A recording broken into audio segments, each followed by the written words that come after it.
Recently, I made a video about playing your cards. I posted it. I posted on Sequence. The problem is that some industries are affected by inflation. And I'm gonna make I made a table of all of your investment decisions in the investment decisions channel. It's also available in this reviews and some video. But I'm going to share with you how inflation impacts sectors. And this is what it looks like. Inflation is good and bad depending on the sector and what types of plays you make per investment.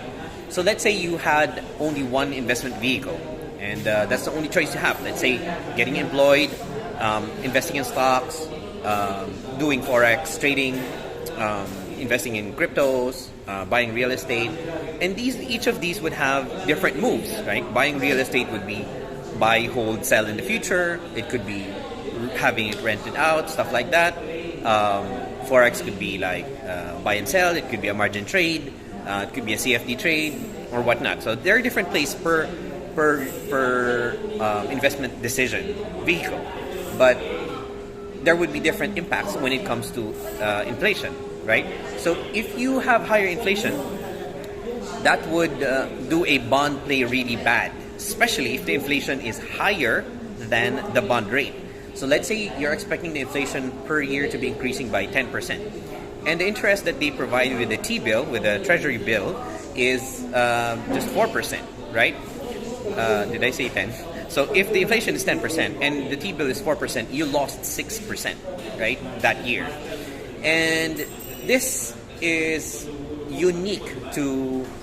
there's nothing unique about it per investment vehicle because you could have different plays and different cards that you might need to play per type of market situation.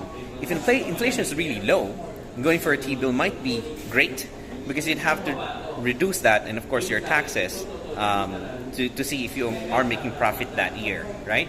So I hope that's helpful. Maybe I'll do more details for employees because I think I want to do more corporate content. So as an employee, if the inflation is high, it's actually better to be an employee if you are in the right sector.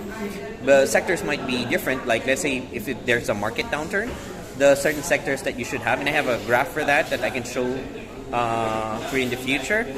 If you're in the right market, let's say you're going for necessities, commodities, right?